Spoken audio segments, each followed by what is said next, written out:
YSR Congress party అధినేత మాజీ ముఖ్యమంత్రి జగన్మోహన్ రెడ్డి ఏపీ హైకోర్టులో ఒక పిటిషన్ దాఖలు చేసిన విషయం అందరికీ తెలిసిందే. అదేంటి అంటే, తాను ముఖ్యమంత్రిగా ఉన్నప్పుడు తనకి ఏ విధమైనటువంటి భద్రత కల్పించారో అదే భద్రతని ఇప్పుడు కూడా కల్పించాలి అని చెప్పి, అయితే ప్రభుత్వం తన భద్రతను తగ్గిస్తుందని, తనకు సెక్యూరిటీని తగ్గించడం వల్ల తనకు థ్రెట్ ఉందని చెప్పి జగన్మోహన్ రెడ్డి కోర్టును ఆశ్రయించారు. దీనికి సంబంధించి కౌంటర్ దాఖలు చేయాల్సిందిగా హైకోర్టు ప్రభుత్వాన్ని కోరటం జరిగింది. ఈ మేరకు ప్రభుత్వం తరపున నిన్న కౌంటర్ దాఖలైంది. ఈ కౌంటర్లో ప్రభుత్వం చెప్పినటువంటి వివరాలు ఒకసారి పరిశీలించినట్లయితే, ఎస్ఆర్సి ఏదైతే స్టేట్ రివ్యూ కమిటీ ఏదైతే ఉంటుందో, సెక్యూరిటీ కౌన్సిల్, సో వీళ్ళు ఏం చేస్తారు అంటే, స్టేట్లో ఉన్నటువంటి ఎమ్మెల్యేలు కానీ, అలాగే స్టేట్కి సంబంధించినటువంటి ఎంపీలు, విఐపీలు, మినిస్టర్లు, ముఖ్యమంత్రులు, చీఫ్ మినిస్టర్లు, వీళ్ళకి సంబంధించి ఏమేం థ్రెట్ ఉంది, ఇంటెలిజెన్స్ నుంచి తెప్పించుకున్నటువంటి సమాచారం మేరకు వాళ్ళకి ప్రస్తుతం ఏ భద్రత ఇస్తున్నాము,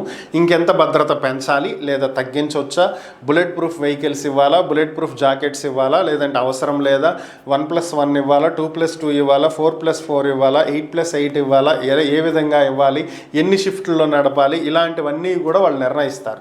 సో వాళ్ళు ఇచ్చినటువంటి నివేదిక ప్రకారం జగన్మోహన్ రెడ్డికి Z+ కేటగిరీ ఇవ్వాలి అని చెప్పి వాళ్ళు సూచించటం, దాని మేరకు Z+ కేటగిరీలో ఉన్నటువంటి వ్యక్తికి ఎంత సెక్యూరిటీ ఇస్తారో దానికి తగ్గట్టుగానే 58 మంది రౌండ్ ది క్లాక్ వర్క్ చేసే విధంగా ఆయనకు సెక్యూరిటీ ఇవ్వటం జరిగిందని, అలాగే 2 షిఫ్ట్లలో 2 ఆఫీసర్లు, ప్రత్యేకమైనటువంటి పర్సనల్ సెక్యూరిటీ సిబ్బంది ఈ మొత్తం భద్రతని పర్యవేక్షిస్తూ ఉంటారని, ప్రస్తుతం ఉన్నటువంటి అత్యాధునిక టెక్నాలజీని ఉపయోగిస్తున్నారని, అయితే గతంలో వైఎస్ఆర్ కాంగ్రెస్ పార్టీ అధికారంలో ఉన్నటువంటి సమయంలో 2023లో ఆంధ్రప్రదేశ్ రక్షణ చట్టానికి సవరణలు తీసుకొచ్చి స్పెషల్ ప్రొటెక్షన్ గ్రూప్ అనేది ఒకటి తయారు చేశారని, దానికి ఒక చట్టం తీసుకొచ్చారని, ఆ చట్ట ప్రకారం కూడా ముఖ్యమంత్రికి తన కుటుంబానికి భద్రత ఇవ్వాలి తప్ప మాజీ ముఖ్యమంత్రులకు కానీ, ప్రతిపక్షంలో ఉన్నటువంటి వాళ్ళకి కానీ ఇచ్చేటువంటి భద్రత గురించి దాంట్లో లేదని, దాని ప్రకారం కూడా జగన్మోహన్ రెడ్డికి ఆ సెక్యూరిటీని ఇవ్వలేదమని, గతంలో ఆయన ఉన్నప్పుడు తీసుకొచ్చుకున్నటువంటి చట్టం ఆయన ముఖ్యమంత్రిగా ఉన్నప్పుడు తెచ్చుకుని ఆయన భద్రతను ఆయన పెంచుకోవటం జరిగిందని, దాని ప్రకారం చూసినా కూడా ఇప్పుడు ఆయనకు ఆ భద్రత ఇవ్వటం కుదరదని, ఏదైతే నిబంధనల ప్రకారం ఎల్లో బుక్ ప్రకారం ఏదైతే ఉంటుందో అదే అమలు చేస్తున్నాం తప్ప మేము ఎక్కడా కూడా పొరపాటు చెయ్యట్లేదు, ఆయనకు ఈ భద్రత ఏదైతే కల్పిస్తున్నామో అది సమంజసం, ఇది తప్ప వేరే దేనికి కూడా ఆయన అర్హుడు కాదు అని చెప్పి స్పష్టంగా కోర్టులో అఫిడవిట్ దాఖలు చేయడం జరిగింది. ఆయన ఉద్దేశాలు వేరే విధంగా ఉన్నాయి, నిజంగా సెక్యూరిటీ కోరి ఆయన అడగట్లేదు అని చెప్పి కోర్టుకి సమర్పించినటువంటి నేపథ్యంలో దీని మీద కౌంటర్ దాఖలు చేయడానికి జగన్ తరపున న్యాయవాదులు సమయం కోరటంతో ఈ కేసు వాయిదా పడినట్లుగా తెలుస్తుంది. మరి ఓవరాల్గా జగన్మోహన్ రెడ్డి నిజంగానే తనకి థ్రెట్ ఉందని చెప్పి అంత భయపడుతున్నట్లయితే, దానికి తగ్గట్టుగా ముందు ఆయన కోర్టుని ఆశ్రయించకుండా ప్రభుత్వానికి ఒక లెటర్ రాయాలి. యాజ్ పర్ ద ప్రొసీజర్ ప్రభుత్వానికి ఏపీ హోంశాఖకు ఒక లెటర్ పెట్టాలి. సో నాకు సో వ్యక్తుల నుంచి థ్రెట్ ఉంది, లేదా మీకు వ్యక్తులు తెలియదు, ఒక గుర్తు తెలియనటువంటి వ్యక్తుల నుంచి నాకు థ్రెట్ ఉంది కాబట్టి నా సెక్యూరిటీని పెంచండి అని చెప్పి కోరాలి.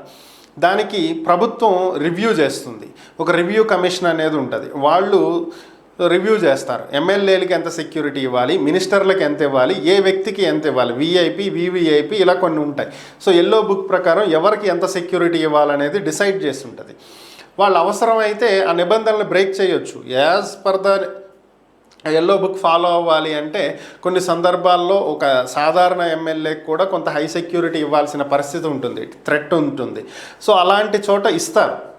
సో దాన్ని ఫస్ట్ రివ్యూ చేయాలి. రివ్యూ చేసి ఆ రివ్యూ కమిషన్ రిపోర్ట్ వచ్చిన తర్వాత వాళ్ళ సిఫార్సుల ప్రకారం అప్పుడు నిర్ణయం తీసుకుంటారు. బట్ ఇవేవి జరగకుండానే నేరుగా కోర్టులో పిటిషన్ వేసి నాకు గతంలో ఉన్న సెక్యూరిటీ కావాలి, గతంలో ఎంతమంది ఉంటే అంతమందిని ఇవ్వండి అంటే ఇట్స్ నాట్ పాసిబుల్. ఎందుకంటే గతంలో మీరు ముఖ్యమంత్రి హోదాలో ఉన్నారు, ఇప్పుడు మాజీ ముఖ్యమంత్రి హోదాలో ఉన్నారు. So you are not the position leader, you are opposition, not the opposition leader. So ఇప్పుడు మీకు ప్రతిపక్షం కూడా లేదు కదా. సో కాబట్టి ఇది సాధ్యం కాదు. ఇదే ప్రభుత్వం కూడా కోర్టుకు తెలియజేసింది. మరి కోర్టు ఏం నిర్ణయం తీసుకుంటుందో చూడాలి.